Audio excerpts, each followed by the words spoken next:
Hey yo, xin chào tất cả mọi người, chào mừng mọi người đã quay trở lại với kênh của Trường Kể Trong. Hôm nay mình sẽ quay một cái chủ đề, đó là 24 giờ không nói chuyện với gấu. Tuy rằng là mình với lại con Quyên không phải là người yêu, không phải là gấu, nhưng mà cũng ở trong một nhà. Biết sao không? Mình thấy mấy cái anh kia anh quay clip á mọi người, mấy cái anh youtuber anh quay clip á, nhất là cái kênh gì ở bên Hàn Quốc á, anh quay clip không nói chuyện với gấu 24 giờ nha.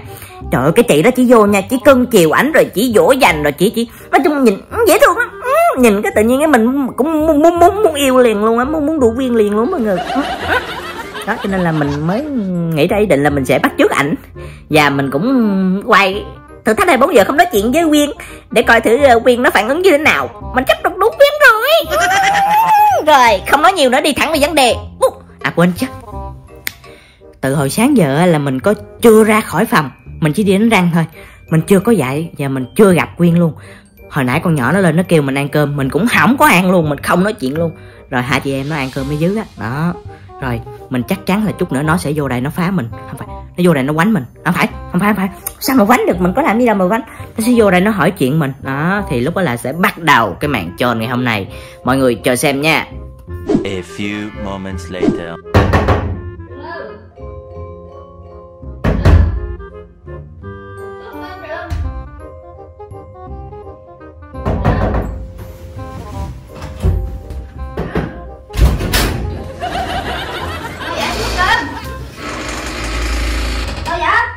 Từ nãy giờ nhỏ nó kêu mà xuống cơm mẹ không nghe hả?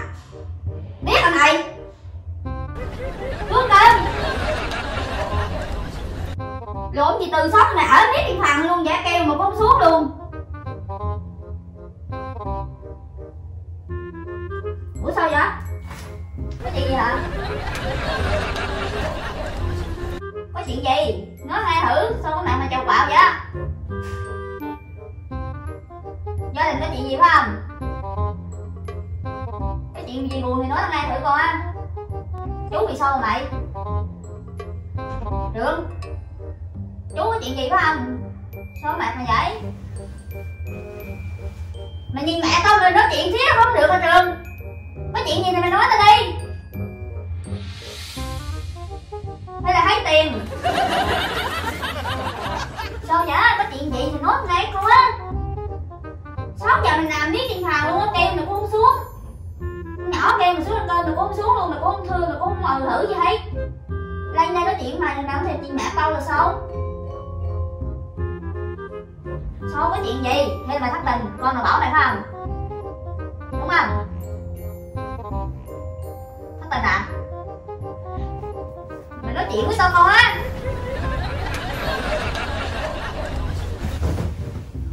Ủa mày lộn như mày quạo với tao hay là tao lộn như có lỗi mày phải không? Tao lộn gì sao mày hả?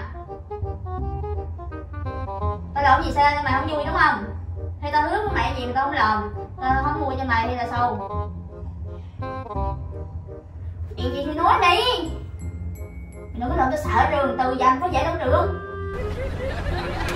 Xuống ăn cơm. Có chuyện gì thì cũng xuống ăn cơm đi, thì từ từ vô quyết. Hay là tao lộn gì sao với mày? Mày trước đi. Gia đình mày có chuyện gì phải không? Mày buồn chuyện gia đình hay tình cảm hay là cái gì? Hay là tao làm cái gì sai mày thì mày cũng phải nói ra.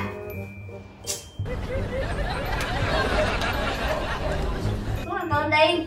Có bị sao? Có chuyện gì thì cũng có ăn uống cho nó có sức khỏe. Giờ mày có chuyện gì mày có thể nói tao nghe không? Sao mày im lặng biết vậy? Mày nhìn có mẹ tao mày nói chuyện không được sao Trường? Mày khinh tao à? Tao có lộn gì sai thì mày cũng nhìn mẹ tao mày nói chứ. Tao lộn gì sao với mày? Hay là mày có chuyện gia đình? Hay chú xảy ra chuyện gì thì cũng nói. Hay là mày thiếu tiền hoặc gì vậy thì nói. Bọn bạn thì có thể chia sẻ mà sao mày phải im lặng vậy mà với mày như vậy? Từ sáng giờ mày nằm biết ở trên này luôn. Mày không xuống gì hết.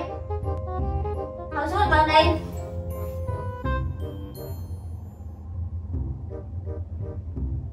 Đi, xuống cơm.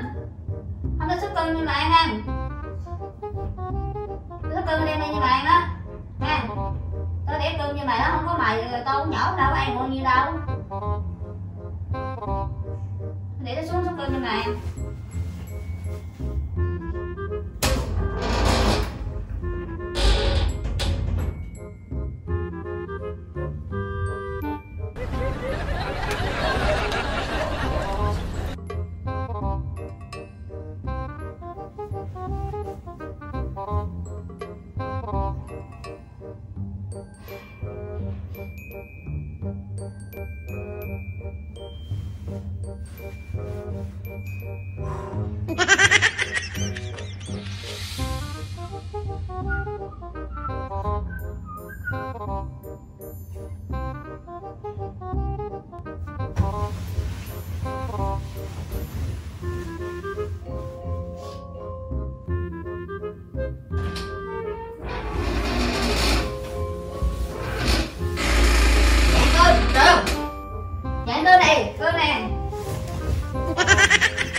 Bị gì thì cũng phải nói ăn cho có sức khỏe đó. Mình làm đó mày chết mình bệnh ra đó là tao nuôi chứ không phải ai nuôi đâu. Khổ tao chứ không phải khổ ai đâu.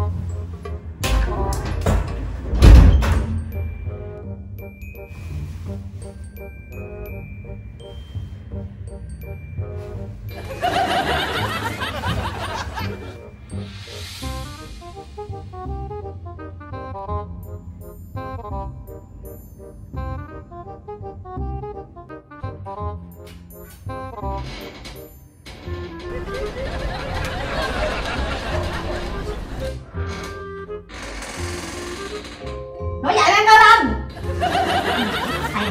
Mày vừa thể ăn trường mày khinh người vừa thể ăn chưa? Tao nấu cơm rồi tao còn dâng tận hạng cho mày rồi tao đem tới đây rồi mày còn không chịu ăn nữa hả Trường? Mày có chuyện gì thì tao cũng nói chứ. Mày đi đâu sao vậy?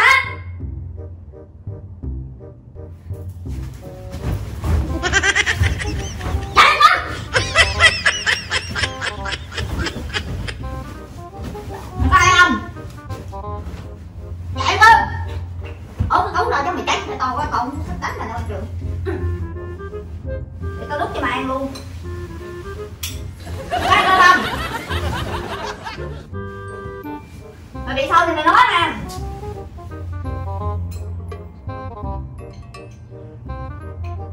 Nè, ăn đi. Có thấy không? Ăn cơm đi. Bây giờ mày không chịu ăn phải không? Ăn miếng đi cho nó khỏe. Nè, mày ăn đi tao đút cho mày.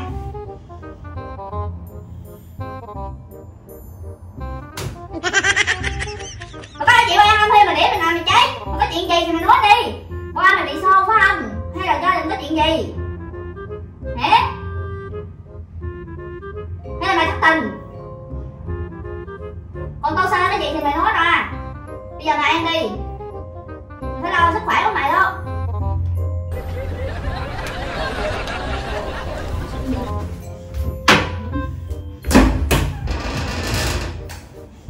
Bây giờ mày ăn không Trường? Tao không muốn quýnh lại đâu ăn Trường. Giờ mày sao? Mày có chuyện gì thì mày nói. Có chuyện gì xảy ra mày nói đi. Mày có nói không?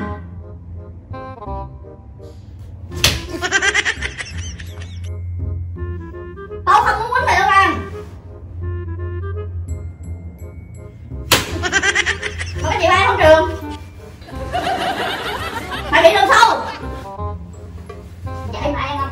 Mày làm nữa cho mày cháy thôi Trường.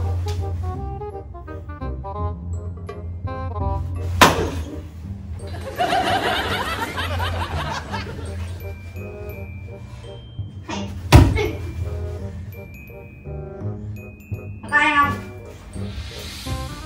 Bây giờ tao xa tao cho mày uống luôn á. Mày muốn gì đó mày có làm luôn cơm mày ăn không? Mày quánh hoài vậy? Ủa mày không chịu mở miệng ra hả Trường?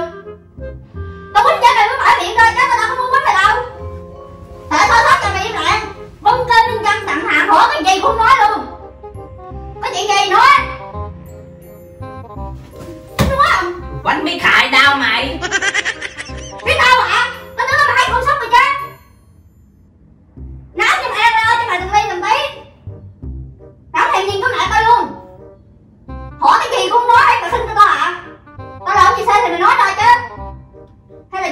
chuyện gì, buồn chuyện gì thì cũng nói chứ, cũng tâm sự đi chứ.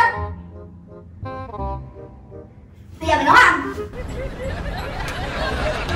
Nói không?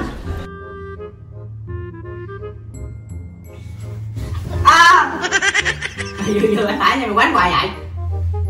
Mày thấy tao quýnh mày, mày cứ mở cái miệng mày ra được. Bây giờ mày nói không? Mày có chuyện gì? Từ sớm mày có chuyện gì? Tại sao? Tại sao không ra ăn cơm? Cũng im lặng với tao luôn là sao? Có chuyện gì? Gia đình làm chuyện gì phải không? Tao tức quá mà. Sao tức? Tao tức quá mà. Sao? Có chuyện gì? Nói lại thử. Mày làm chuyện gì? Tao tức. Thì mày nói đi, mày làm chuyện gì? Người ta làm clip thử thách 24 giờ không nói chuyện với gấu á thì được cưng chiều dỗ dành được các thứ, còn tới lượt tao quay clip 24 giờ không nói chuyện là ăn đòn. Là sao? Ăn mấy cái chổi liên tiếp. Sao tao không được như người Mày ta? phải bị ạ? Người tức ạ? Tại sao tao không được như người ta chứ hả?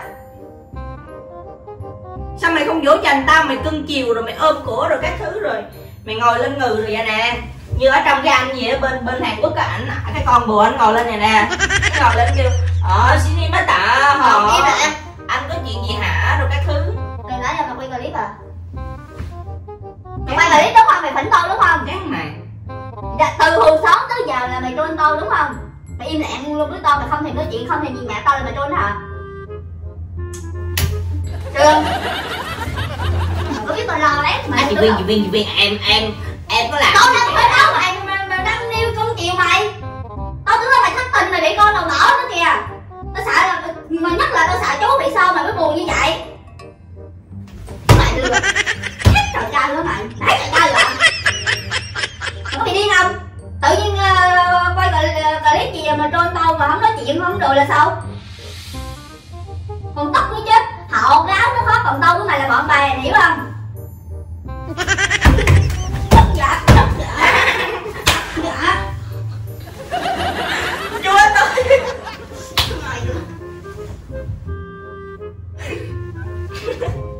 Đau quá đi. Sao mày im lặng nữa không? Mày ra mẹ ăn cơm đi đó. 6 giờ kêu hoài cũng không nghe, rồi im lặng đi chứ. Đột chứ đó. Tao tưởng là mày con nào mà bỏ mày tao cũng mừng á. Điều mà tao sợ nhất là chú lỡ là bị sâu này, mày buồn nè. Hãy đi ra đi. Cái mạng mày tao cũng chả đâu gì đâu. Nè lượm mấy cái chổi cho tao. Tự lượng. Bưng cái tô cơm xuống. Ăn đi. Bưng nó cơm xuống tao ăn. Tự bưng xuống đây, tự ăn luôn đi. Tao đái thể thấy trời ăn đi. Bưng xuống, tao chút nữa tao ăn. Tao nói anh không phải để tao ăn. Tao ăn giờ. Mày lo mày ăn cơm đi đó. Ủa mà quay clip. Đi, tao xin này á. Từ hồi xót giờ im biết. Lo mày ăn cơm đi nha.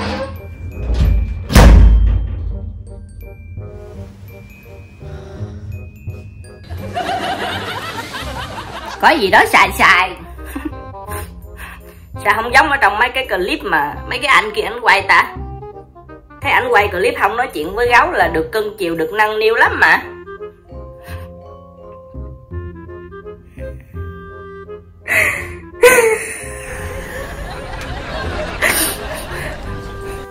Thôi, cuộc sống bất hạnh. Tạm biệt tất cả mọi người nha. Mong mọi người hãy để lại một bình luận chia buồn cùng mình. Coi xong mà nếu thấy hay thì nhớ bấm đăng ký kênh ủng hộ mình nha.